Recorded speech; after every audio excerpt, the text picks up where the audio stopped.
Early 30s, wife, kid on the way, no money, no plan. That moment could have broken him. Instead, it built him. He went on to become one of the top financial advisors in the country. I looked up at the ceiling and I can either feel sorry for myself for the rest of my life or try and take on a new path. He'd never mentioned that in a meeting. Never once. When people in our office found out we were the number one firm, they couldn't believe it. They're like, we have the best office in the country? I go, yeah, we have the number one office in the United States of America right now. And they're like, wow. Yes, success to me is when your adult children want to spend time with you and be with you. I believe that. I believe family comes first, and you got to develop a great family first. I know a lot of rich people that have kids with all kinds of problems, and I know poor people that have grown very successful children. In 2008, the stock market went down 40%.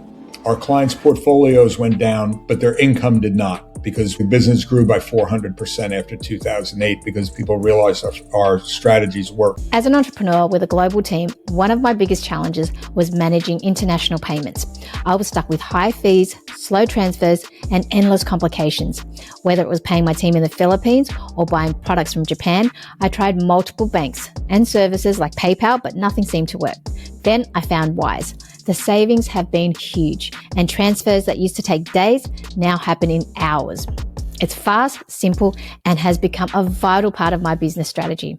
If you're not using Wise for international payments, you're missing out on a game changer. Click on the link in the description to get started with Wise today.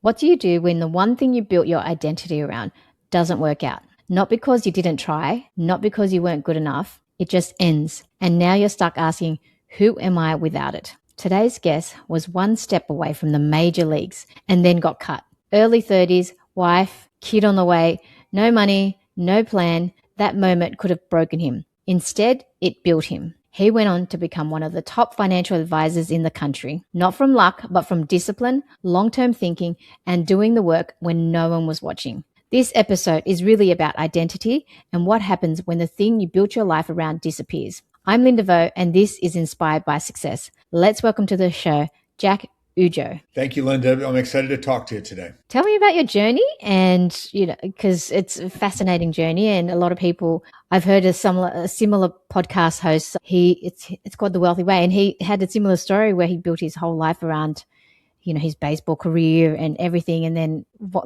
it just got taken away, and so they had to build around that. And even another podcast, a host called Lewis Howes, he built his whole identity around sports, and then next thing you know, he had an injury and that got taken away too. And he went into depression for a while, and it was just sleeping on his sister's couch. But eventually, he got himself out of it. But tell me your journey, your story, how it all happened, and how you came to where you are today. Sure. So when I graduated from high school, I was a very good high school baseball player, but my parents had no money to send me to college. So I took up officiating, and I officiated basketball and baseball, encouraged by my next door neighbor growing up, a guy named Ed Sanicky, who played for the Philadelphia Phillies. He suggested I tried umpiring.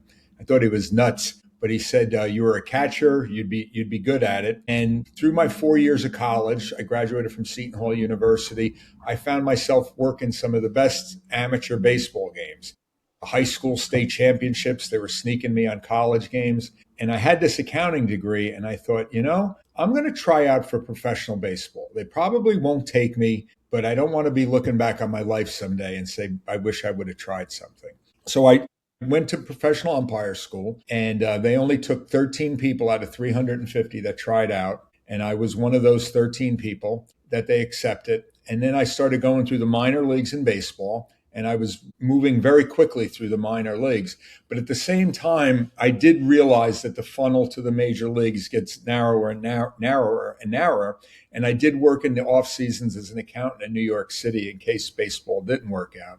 And by the time I was age 30, they put in a policy that if you had 3 years in AAA and the major leagues didn't take you got released. And I was released. And I had a pregnant wife and no money, and had to start over again. And I was devastated because I was moving so quickly so quickly that you could taste it. I got about as close as you can get without getting there. So I was devastated. And I remember the day my release came, I looked up at the ceiling in my bedroom. I write about it in my book, Too Smart to Be an Umpire.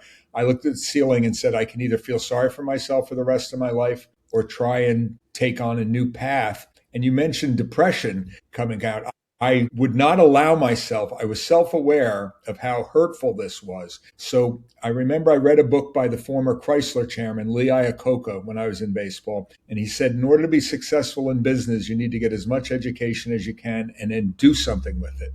So I decided to work as hard as I could in business. I got hired, fortunately, by EY, Ernst & Young, and I worked on tax returns for famous and wealthy people. And I decided to go to school every night for as long as I could. And within a 4-year period, and I didn't know where this was leading either, by the way. I passed the CPA exam, all 4 parts in one sitting. Took the certified financial planner exam. I got a master's degree in taxation. I also got securities licenses and insurance licenses, not knowing where it would lead. There were hiccups. I found accounting would be very boring. When you're in professional baseball and there's 30,000 people at the ballpark and there's organ music playing, I found myself counting hats one day to verify a client's inventory. And I thought there's got to be a better way. And then I ultimately went into the wealth management. I started a wealth management business and combined that with accounting, and the business just went nuts. It went crazy. But all with borrowed money. I borrowed on credit cards to start the business because I had no money. And the thing I did, and I would encourage people to do, is I had a written plan with math. And I came to the conclusion if I could pick up one new client a month for about 2 years, the credit card debt would be paid off and I'd be off to the races. And I thought, if I can't get one new client a month for 2 years, I don't deserve to be in business. And so when you do things with math, you put pencil to paper or spreadsheet or use AI, however you want to do it, I think it takes away worry. And it also makes a lot of decisions self-evident in terms of risk reward. You have a better idea of what you're doing. Too many people do things by the seat of their pants. And so I plan things out, if you will. Well, I want to take it back too, because some people still do get stuck after that identity. It takes some time and to get out of it. But, you were able to turn that around. I mean, how were you able to support yourself though for that long to study after losing, that major leagues, almost getting to the major leagues? So how did you survive financially as well, but to be able to study, but to get out of that mindset? The weekend I got released on a Friday afternoon around Thanksgiving. And my wife and I put our resume together that night. We did it that night, and we identified some 50 firms that we thought would be a good place for me to start working for. And I sent letters to those 50 firms. And within 2 weeks, I had 4 job offers, one being from Ernst & Young, which is the one I accepted. So I worked 9 to 5. I went to school at night and studied at night and studied on the weekends, getting all these letters next to my name. And I did that for 4 years. I did not allow myself to watch a baseball game. It was too hurtful, too painful. And because I was self-aware, I'm depressed by this, okay? And I'm also aware I need to move on because nobody's going to feel sorry for me down the road. So I'm self-aware of the depression I'm going through. But as I was going through these 4 years, I found every time I took a class or I passed an exam, I was getting tremendous satisfaction. And I just knew I was leading towards something special. I also was aware that between the ages of 30 and 34, the years are going to pass by anyway. If I work 9 to 5 and come home and scratch out a living, things would have been okay. They would certainly not be at the level they're at now, but things would be okay. And the 4 years would go by and I'd have a nice, boring life, if you will. But I wanted more out of life. And that's why I decided to go. I was willing to bet on myself. The fact that I almost got to the major leagues, I had some confidence. I think I have some talent at something. So I'm going to bet on myself again. And hopefully there'll be a better result in the next career. And that's what happened. I'm guessing that's great. Like, I'm guessing you also believed in yourself, and you also had your partner who believed in you too, right? Is that what helped you? I remember growing up, my dad always wanted to be self-employed. He worked for other people and was miserable in his career. My mother kept telling him, you're no businessman. People are going to take advantage of you. And I remember when I said to my wife, I want to go into business. We're going to have to go in debt, borrow. And my wife said, yeah, whatever it takes, whatever it takes. And so we're married 40 years this year. So having somebody with you that's willing to go grind it out through the tough times is a big deal. It's probably the most important. Besides having a good attitude, having a supportive partner means a heck of a lot. You got to have that. You got to have that support. Wow, that's really, really inspiring because you've built something incredible. And I'm curious to know what it looked like when you built from nothing, because, some people build something and it goes average and they hit a ceiling, but obviously you went beyond that level and you wanted to build higher and you had bigger dreams. So take us back to what it looked like from the beginning and what are the main challenges you had? You had to borrow, you said you borrowed and got into debt, and you set aside one new client per month. I mean, did you hit that? Was that setting the standard too low? What was that? So what happened was, in the beginning, again, I'm working as an employee for somebody else in accounting. And then I started picking up side clients. I started making money working at my job and with side clients. And then I decided I'm basically conservative by nature, even though I'm self-employed. So I decided to seek out a business partner. And I found somebody else that was in a similar situation. And we came to the conclusion, if we pool our resources together to buy tax software, have an office, have an employee, that would be lower cost, and we could hopefully sail into the sunset together, if you will. And the two of us put this business plan together. And then we were partners for about 10 years. And then we ultimately split and went our separate ways because we didn't need each other anymore, if you will. And that's when my business really went to a higher level. And it was all done. It was all process driven. I was the number one advisor in my firm. And this is by math as well, for over 10 consecutive years. I never set out to do that. We had a process that worked. Anytime I met with our staff, all we talked about was process. We never said our goal is to make X amount of money. Our goal is to increase sales by 20%. I think that's all a bunch of nonsense that people do. We had very few staff meetings unless they were process oriented. All we did was work on our process, and by having a good process, the wins take care of themselves.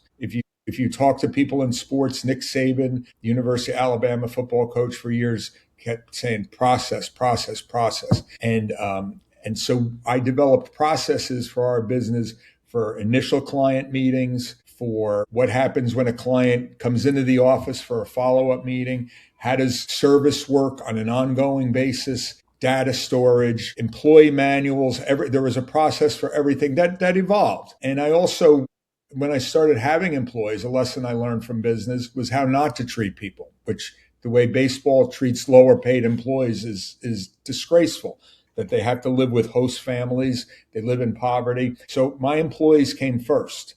100% paid medical insurance. They made the policies on vacation time, paid time off policies. Employees came first, and I had people that worked with me 25, 30 years before they retired. So they were hired at the beginning and they stayed with me for a really long period of time. I did consider them family. Wow.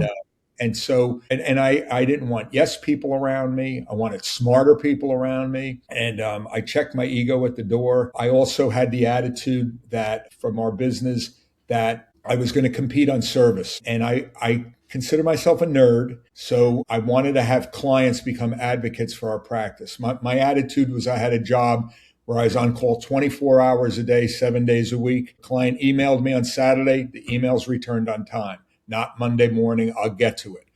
I created service models where I said to our employees, if our client isn't talking about us the way you would talk about your favorite, if I ask you, what's your favorite restaurant in Sydney, you'd probably have something that would come to mind and you'd start raving about it. That's the way people have to talk about us. That is our standard around here. And it also made it fun because we enjoyed working with clients.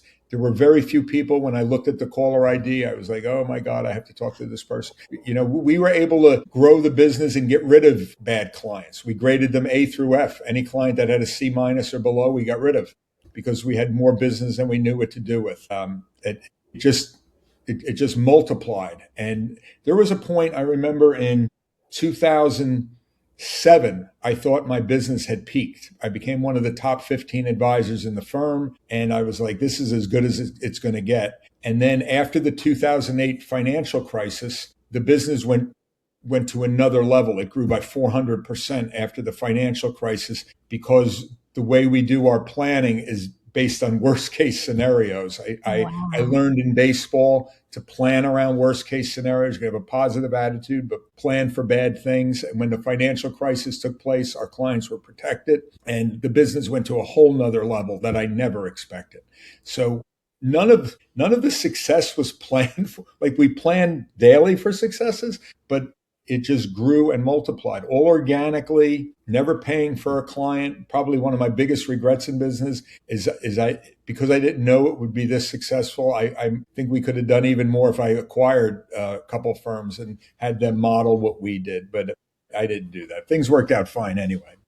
And I don't regret it. Like, oh boy, my life is terrible because of it. It just, probably if we did an acquisition or several acquisitions, I think it would have been at an even higher level possibly. Well, that's fascinating. I love hearing about the processes and the fact that different point of views about running the business and how you grew it as well. And you mentioned improving the processes, and you didn't have the stats growing. That, like, it's just interesting because most companies do, I want 15% growth in the next, and they have numbers to it too. But the fact, Never mentioned that in a meeting.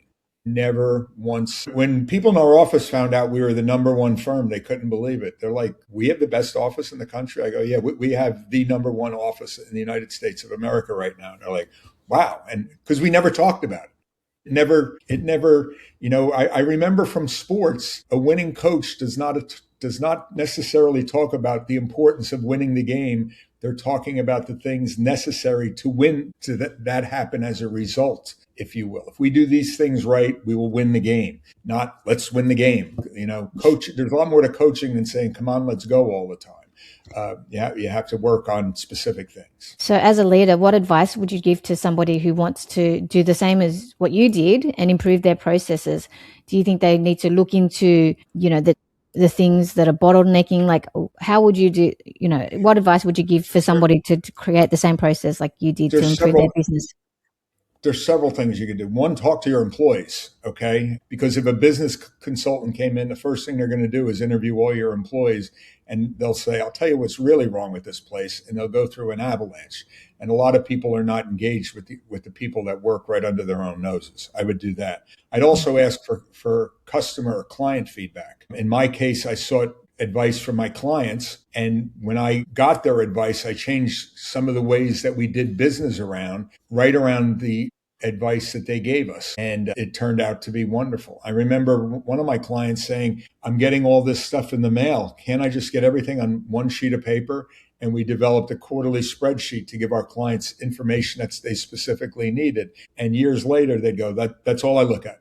All I look at is this one sheet of paper you gave me. I don't have time in my busy life to look at all the rest of this. That came from clients. People that work in our office provided great feedback. It's all right under people's noses. They just need to look and shut up and listen to what people around them have to say. I would do that. The other thing, is this written plan of math, is grow your business. One of the reasons why I sought out a partner is when I was doing tax returns on the side, I realized I'm working 40, 50 hours a week. I'm doing these other tax returns. We're getting a 70, 80 hours. There's not enough of me to go around.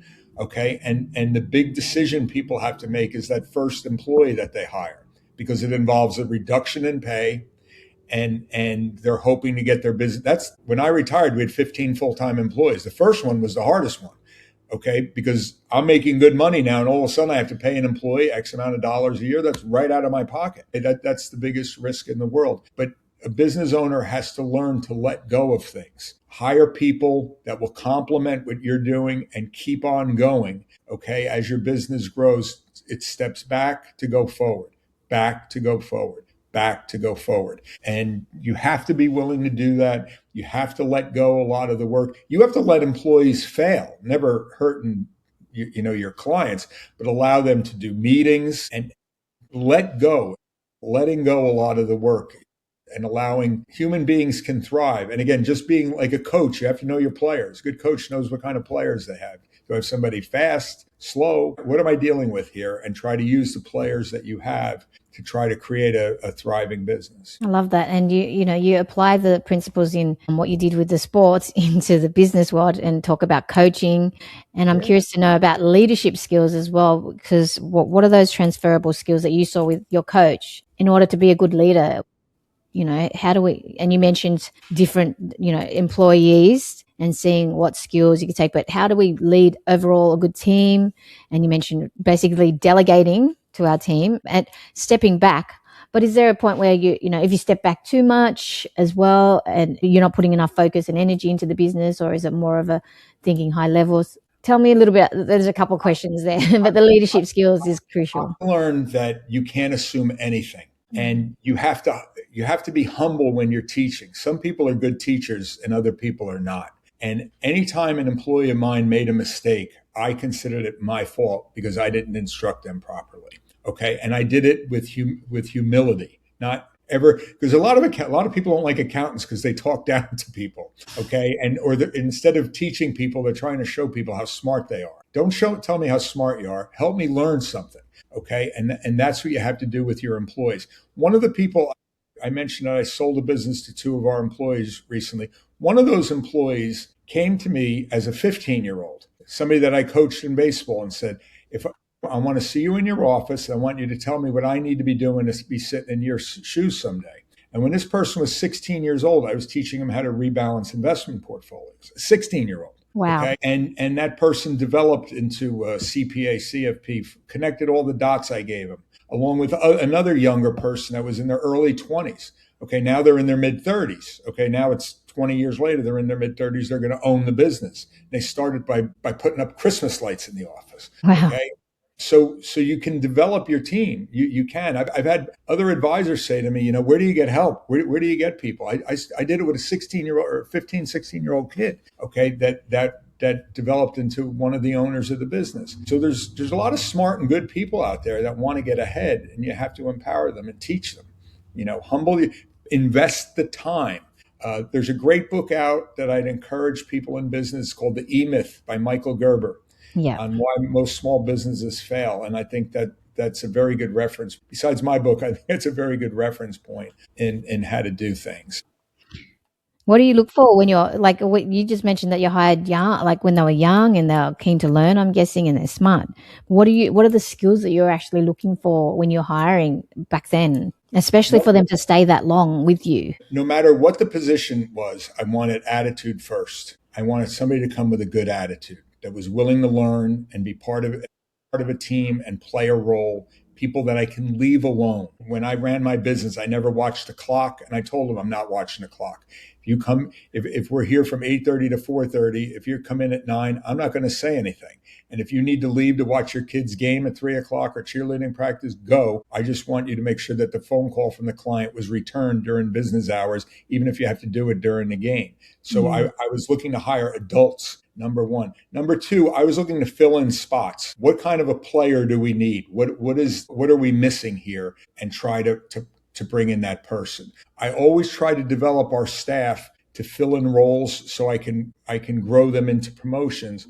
But sometimes you need a social media person. You need a CFA. You need a tax accountant. So it depended on what players we needed, but they had to get along with the rest of the crew, because the more you grow, you can have toxic personalities come into the office. And that was not good with me. I wanted people to be humble. I was humble around them. I always said, the people that work in my office tell me what to do. I don't pay you. The clients, I'm just the conduit. The clients pay me. You keep the clients happy and I'll be happy with you. You don't keep the clients happy, then we might have a problem, unless the client's being unreasonable, in which case I will get rid of the client. And like I said, we've done a bunch of that over the years, where clients were not cultural fits. Most of them are wonderful, but you'll always get a couple bad apples. Did you go through any really, because, when you mentioned the 2008 crash, you skyrocketed, but did you go through any tough challenges with the business? Sure. But I learned to embrace them. And I'm going to tell you why. In 2008, the stock market went down 40%. Our clients' portfolios went down, but their income did not, because we were producing income for them, for their investments, for the people that were retired anyway. I believe in my business, financial advice, money moves during down markets. When the market's going well, everybody's happy, nobody's going anywhere. When down markets take place, that's when you can measure an advisor. How well did whatever they promise you hold up, if you will. And that's when anytime there was a bear market, I lived through 2002, the stock market was down 40% over that. 2008, it went down quickly, then started recovering quickly. But they were 40% drop. Advisors say percent. Clients say I had $1 million, now I have 600,000. But the business grew from that very quickly. I mean, we recovered our revenues, I would say, inside of 18 months, and we were off to the races. And like I said, the business grew by 400% after 2008 because people realized our strategies work. And so I've told the guys taking over for me, bear markets are not fun, but your clients that we have will appreciate the work that you're doing, and you will get more business as a result of it down the road. It'll, again, steps back to go forward, back to go forward. That's what people have to do. I love that. Now, I love to hear about wealth management and success as well, because you've worked with a lot of money and business owners and executives. When it comes to building wealth, what are people doing, and what are they doing wrong? Sure. They're making it much too complicated, and they're looking for immediate gratification. I explain to people, as far as the stock market is concerned, theoretically, the stock market should go up every business day of the week. If there was a Linda Corporation, for example, and I was role playing with you as a client, I'd say, today you came to work, you made some money, you paid down your debt, and when today, and put some money away maybe, when today ends, your net worth should be at an all-time high. Okay. It should be at an all-time high because you're doing this every business day. Now, maybe Linda booked a great guest, or maybe somebody's mad at Linda or whatever. So there's these fluctuations. But 5 or 10 or 15 years from now, the Linda company should be worth more. The people in our world today are looking at the computer screen going, come on, Linda, like, have your stock go up, Linda. Come on, get a better guest on. And it's the same thing with the freaking stock market. I'm like, these are long-term investments, and people need to know that going in. We're looking to buy companies at reasonable prices, and it depends on, so they need to understand that financial markets are long-term, number one, and to be patient. Number two, they need a plan. They need to know if they need to be living off a certain amount of money someday, they need to build a lump sum of capital. What are you doing for the next 20 or 30 years in your life to hit those goals? So having a plan, even if it's at an early age, because it's going to change, sticking with that plan and moving forward. And if you're not making enough money, you need to do the things necessary to make your skills better, to be making more money. But that's where it starts. And then as people get financial success, they have to avoid being stupid, okay? Being greedy. I use sports analogies. If you're winning a sporting event, you want to do the things necessary to get the win, and you never want to turn a win into a loss. So a lot of people older like me have had a lot of success in the stock market. If you've done well, you can bring down the risk a little bit because you've already won the game. What are you trying to do? Okay, so it depends on the person, depends on the circumstances, but people should know what their quantified financial goals are, excuse me. Do you still invest now? Are you still investing? And do you just invest in the stock markets, or do you diversify? And you mentioned rebalancing your portfolios as well. Sure. With clients, what we do, first of all, when people are retired, we try to make sure that they have no debt, no mortgage. We're very opposed to carrying debt while the stock market is going down. So that's strategy number one of protecting the downside, is having no debt at retirement, unless you have some sort of a pension from the government or something like that. So having your mortgage, your house paid off by the time you retire is something that we're big believers on, which goes against the grain of what a lot of other people say, because they're trying to cut their taxes, and it's just stupid in my view. And anyway, having a portfolio where the interest and dividends coming from your investments are greater than what your lifestyle is. That's how I would define financial independence. So for example, if somebody had $2 million and the portfolio was producing $80,000 a year in interest and dividends, and they needed $60,000 a year to live on, they've achieved financial independence in my view. Okay. You're looking for this lump sum to produce the income needed for you to sustain yourself for the rest of your life in its simplest terms. Okay. With clients, we do cash flow projections from like 60 to death of how much money they'll need based on their lifestyle and how the income works in good and bad markets. So people later on in life should be focused on interest and dividends. People in their 20s, 30s, and 40s are in the accumulation phase. And again, it's not the thing I liked about our business more than anything else is that it wasn't one size fits all. Mm. Everybody's different. We all have different lives, different things going on. My goal was to make sure that clients understood where they needed to be and stay and how we were going to do it. And I would prove it to them using historically worse stock markets. I would say, like, for example, the stock market's gone down by over 20% 6 times since 1950. Okay. What would happen if the market, because if you were my advisor, I'd come to you and I go, let's suppose 5 or 10 years from now, the stock market hasn't moved. Based on this little plan that you just gave me, where am I at with my life? And we show that to people. And I think it gives people great comfort in that you've protected the downside. Quantifying your goals is the most important thing. Do you guys help when you were doing that wealth creation? What about people that had businesses and entrepreneurs as well? What are your thoughts on that, and how do they protect their wealth and grow their wealth with investing with a business as well? Sure. With businesses, people need to know what their exit strategy is. What is the object of the game here? When you're successful, how do you get out of it? How does it end? And what is your strategy for that? In my case, I was just trying to make a living. I never even thought about selling the business someday. And as it became very successful in my early 50s, I realized I have a star-based business and that people are just using me. And I really had to work on how do I get out of this thing where the business is sustained when it's just they're coming to Jack. And ultimately, the business was rebranded as Oujo Wealth Strategies. There's other advisors, but they're kind of doing it the Jack way, if you will. That was what I did. I created the process. This is how we do things. This is the philosophy. And the people that have taken over, who are now in their mid-30s, have bought into that process. The clients have bought into them, okay? And 98% of the business has been retained after I've left, okay? So you have to think, a business owner has to know, how am I getting out, okay? And if you're expanding, why am I expanding? Like, what am I looking to do here? And I always did that with business owners, again, using math. Okay, what are the upside and downside of any decision you're going to be making here? People need to go in with eyes open of how do things work. I want to expand my business. Why? Okay. I want to invest $200,000 in my business. Okay. Let's look at that. And now we're going to go through your financial statement going forward. What are the new sales that result by putting the $200,000 in? What are the expenses that result? And now let's look at what the profit. Oh, the profit looks good. That looks really good. It's a lot better than where we're at right now. Okay. Now, what if this doesn't work? And then people could say, that's not so bad.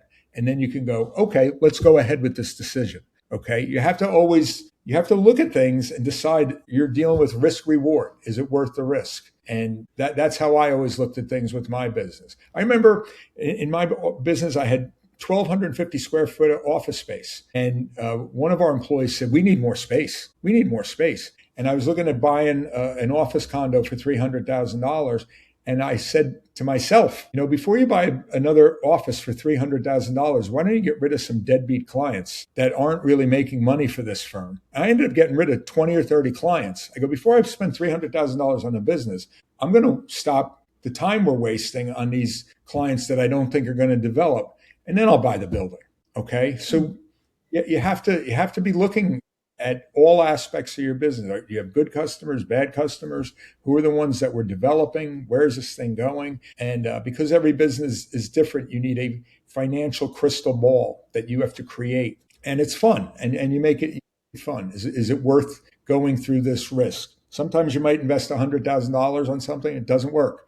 And if you can sustain the loss, all right, we tried it. It didn't work. Lesson learned. Or it did work. And this is where we're at now. Yeah, that's powerful, because a lot of people don't actually look at the risks. Like, some people just go all out without thinking about the risk and factoring all the downsides that could happen. And they just think about the optimistic side of the business part, not the unexpected things that can go wrong. The accounting side of my business, I always said to my clients, I go, it's just like a parent when their kids ask if they can do something. It's always safe for a parent to say no to their kid. They can't get in any trouble by saying no all the time.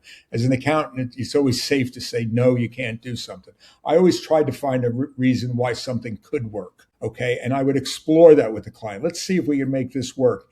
And I would say, if you do this, this, and this, then this becomes a good decision. But if you can't pull these things off, then it's not going to work. And often the client will say, I don't think I can pull that off. And they'll go, all right, we agreed that we'll table this for another day or something along those lines. You want to be positive and look for reasons to make them work, but you can come to the conclusion that maybe it doesn't. And I know in my business, I've made some really good no calls in terms of things I did not get involved with. And I was happy. And I was happy for those decisions. Yeah, because I've heard it saying like when you get wealthy, incredibly wealthy, it's more of a matter of saying no to things, which will help you keep going. And especially when I'm dealing with regular clients, I'd say our goal here is to get to, say, $3 million for you to be financially independent. And when they're at $1.8 million, I'd say, this is going to be boring now for the next 10 years. Because now that you have this money in your pocket, people are going to come to you with stupid, nutty ideas that you have to learn to say no to.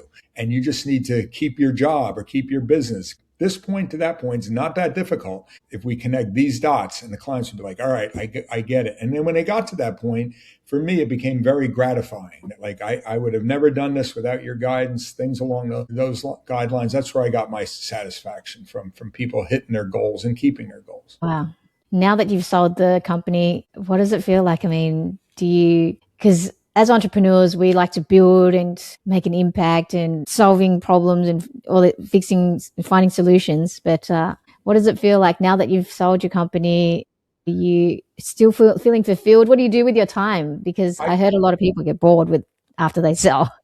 I feel tremendous amount of gratitude. I feel tremendous amount of gratitude that it was taken over by people that I mentored, if you will. I feel gratitude that the clients say when they're talking to the guys that took over my business, they sound just like you. I feel like I'm talking to you, even though I'm talking to them, which I find funny. So there's gratitude. There's a relief that the responsibility is no longer on my shoulders. My wife and I went to Southeast Asia for 7 weeks. I would have never done that when I had the business, especially during our busy season. So I'm also having 3 grandchildren within a 10-month period of time. I have 3 children. All 3 of them are having kids this year. So I'm going to take my time, but whatever it is I do, I want it to be giving back. I hit my own financial independence numbers. God has blessed me. So I'd like to help other advisors probably help their clients. Whatever it is, I want to just give something back because I feel tremendous amount of gratitude. I really do. Wow, that's beautiful. Is there anything like any books or mentors that have really guided you on your journey, or is there a ritual that you do spiritually? Like, what's helped you? Well, I'm a Christian. I'm my Lord and Savior, Jesus Christ, I thank every day. So I am a person of deep faith, and I'm grateful for that. So the Holy Bible would be book number 1. But there's been several. I read a lot, and there's been several people that have influenced me, both in sports. Bobby Knight, who referees are not a big fan of, wrote a book called The Power of Negative Thinking, about how games are lost, not won, and how businesses can fail instead of going to another level. So the worst case scenario, something I learned in baseball, that was a very good book by Bobby Knight, The Power of Negative Thinking. John Wooden, the former basketball coach at UCLA, wrote about processes. One of the most successful college basketball coaches in history was teaching his players how to tie their shoelaces. He broke that down into minutia. Every little process, every little thing had to be done. I learned that from reading about Coach John Wooden. What's that book? What was that book? I remember the name of the book, but John Wooden has been deceased for about 20 years. Maybe John Wooden books. The Wizard of something might be in there. That was his nickname. Also, Rick Pitino, the college basketball coach now at St. John's, his book was about deserving success. Do the things necessary to have your own equipment. That's why I put all those letters next to my name. If I'm competing against another advisor, I know I've done the work equal to or more so than somebody else to have a basic competency level. The E-Myth by Michael Gerber I mentioned, and my book, Too Smart to Be an Umpire, I'd mentioned too, because I think people will learn a lot from that, an awful lot from that. A lot of life lessons that I've learned. That's why I wrote the book. I put it all in there. And if you could do anything different in business, if you could go back in time and do anything different or could change something, what would that be? Acquisitions It would be, I might have acquired another firm or two. Everything worked out so well, I wouldn't want to have to do it over again because I'd be afraid that I would have messed it up. Everything, I feel like the Forrest Gump of financial advisors because I've had so much good luck has come down on me again. I think because of these client referrals that I've gotten, some very, smart and wealthy people have come to me because they were highly referred by our existing clients. So I think that's important too. What are your thoughts on the future, looking ahead? What excites you? Is there anything that excites you about AI and how we could use that in wealth creation? What are your thoughts on that? In my business, AI, I think clients can do their own tax returns and set up their own investment portfolios. They can, but I think the best financial advisors, as I've tried to get this point through, are great coaches. And I don't think there's an AI coach yet to help people with the emotional part of money, which is something very much involved in. In our business, we're using AI for meeting notes, if you will. We ask clients to record the meeting, and then the notes are printed and follow-ups are put all over the place. I think AI is a tremendous tool. I think it's going to create, I'm not trying to be political here, I think it's going to create more income inequality because lesser type of employees are not going to be needed. I was a baseball umpire. Now you can tell a ball or strike on your phone. Why do you need to pay somebody $400,000 a year for? So a lot of jobs are going to be taken away. And I think it's important to really analyze, is my job the type of job that's not going to exist someday? And, you doing podcasts, you need a human being to do those things. Nobody wants to hear a machine interview somebody. So you have to figure it out. I think it's all evolving. I know Vladimir Putin was asked, what is your greatest fear? And he said artificial intelligence when he was interviewed on TV recently. So you can embrace it, which I've always tried to do. I'm not in the business anymore, but the two guys taking over for me both know they want that I advise them in the strongest possible terms to be ahead of technology, be at the forefront, be the one that people want to model off of. And people need to really embrace it. They really need to really embrace it and get up to speed on it. I love it. What's one key piece of advice you want to leave to the audience, whether that be about money, success? What's something that really resonates with you or that we haven't spoken about? In the world we live in right now, no shortcuts. No shortcuts. Don't be afraid to take the time to do the things necessary to get competency levels, to start your business. You don't have to rush things. Take your time, believe in delayed gratification, because ultimately things come to you. I went from being broke to a multimillionaire within 10 years. Some people might say 10 years is too long to wait. I don't have 10 years. If I tried to do it in 2 years or 4 years, I'd still be working because I had to, not because I would have had to keep working. So no shortcuts would be the big thing. I'd also advise people to ask other people that are doing what they're doing if you could have a cup of coffee with them or lunch and find out about what they did, just like you're doing right now with me. Find out, what mistakes did you make? What can I avoid doing? Are you glad you entered into this? What would you do if you had to do it over again? Things along those lines. A lot of people don't do that. I know my children as an example, I advised my daughter to get internships when she was in college rather than working at the movie theater. Nothing against that, but I thought she'd get more out of it. Now she's the Department of Energy's attaché at the U.S. Embassy in Beijing, China, representing the United States in negotiations. My son, Christopher, had an interest in aviation. We invited a pilot to come over to the house and give career advice. This is what I would do if you want to become a pilot quickly. He became a captain at Alaska Airlines when he was only 32 years old. A captain. You don't have 32-year-old captains usually. So doing that, and it doesn't matter what you want to do, but taking advice from other people and seeing what they did so you can connect the dots a lot quicker. Geez, it sounds like you've built something, you've done a great job with your leadership and your business and also your family as well, because it's really inspiring because you've guided your kids to become great as well, and to become successful.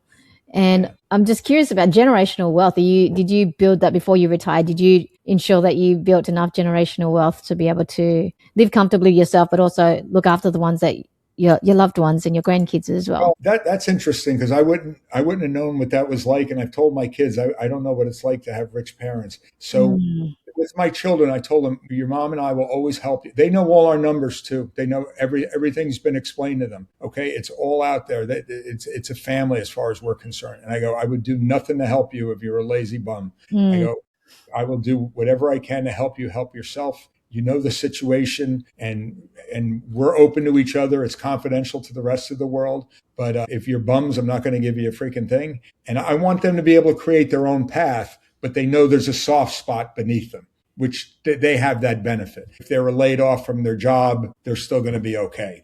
And I think that helps them be happier, quite frankly, knowing that soft spot is there behind them. But that's kind of the way I've phrased it, that, if you need help, we're here to help you. If you're putting an addition on your house, like whatever it is, and the grandchildren's colleges will be provided for. That they get being a Jack and Eileen grandchild scholarship, so to speak. So that's taken care of. See, that's selfish too, because I want more grandchildren. I don't want to people have kids, so I got to have more grandchildren. But, time goes by. The kids grow so fast. Yeah. So how would you personally define success? What does it mean to you? Because everyone has their own definition of success, but what is success? Success to me is when your adult children want to spend time with you and be with you. I believe that. I believe family comes first, and you got to develop a great family first. That's beautiful. I do. Because I think that's ultimately your report card. If you don't have kids, that's no problem. But if you do have children, how they turn out is a major reflection on yourself, if you will, good or bad. I know a lot of rich people that have kids with all kinds of problems, and I know poor people that have grown very successful children. But I do believe when you have money, it's an advantage. I do. There's no question about it. There's all kinds of benefits to it. I believe, because I was a baseball umpire, you have to remember, when I was in baseball, I was one of the top 100 people in what I did for a living and made hardly any money. So I couldn't judge financial success on that. You know what I mean? This career had financial success, but you could be an emergency room nurse, school teacher, and be very successful, even though it may not make you a millionaire, if you will, or something along those lines. I don't judge people that way. I think, family comes first, in my opinion, or God comes first. Yeah. That's beautiful. Yeah, because, some kids grew up having it all, but, the parents work hard, or they spend so much time and energy into their business that they sacrifice their time with their family and, a good family life as well. So for me personally, I think it's having that balance where you can build a legacy, but also be there for your kids and help them and guide them grow too, because it's sad hearing about people that have wealth and that their kids are miserable, for example. Well, that's what I said before with the people that worked in our office. I think that's one of the reasons why they stayed with me for so long, is I said, you can drop everything you're doing and go attend to something with the family, sporting event, an emergency, but the phone call needs to be returned. We need to do both. This isn't not. I just care that the work is done. I don't care when it gets freaking done. I care that it's done, and I care that you're attending to your family too, just as I have to. And I remember my children understood why Daddy was returning a phone call on a Saturday morning from the sideline at their kids at the soccer game or something, because that was going to help. That was explained to them. But on the same token, the Thursday afternoon game at 3:45, Daddy could also be at that game too and not miss it. So, and I tried to foster that culture within our business, for our employees, that, I value that you're valuing family, they're not inconsistent as far as I'm concerned. Jack, this has been a great conversation. I found some valuable, interesting tips, and I hope you guys listening found some great key takeaways that could help you with your business. If you haven't already, please do me a favor and hit that like and subscribe if you're watching on YouTube, and hit that follow button if you're listening on podcast. Jack, where can people find you and connect with you? Sure. There's our website, Oujo Wealth Strategies for the business, and then a shameless promotion for my book, Too Smart to Be an Umpire, toosmarttobeanumpire.com. You can find it on Amazon or books, wherever books are sold. Those are the two ways to get a hold of us. Awesome. Thank you so much for your time, Jack. It's been a pleasure. It's been my pleasure, Linda. Thank you. Thank you.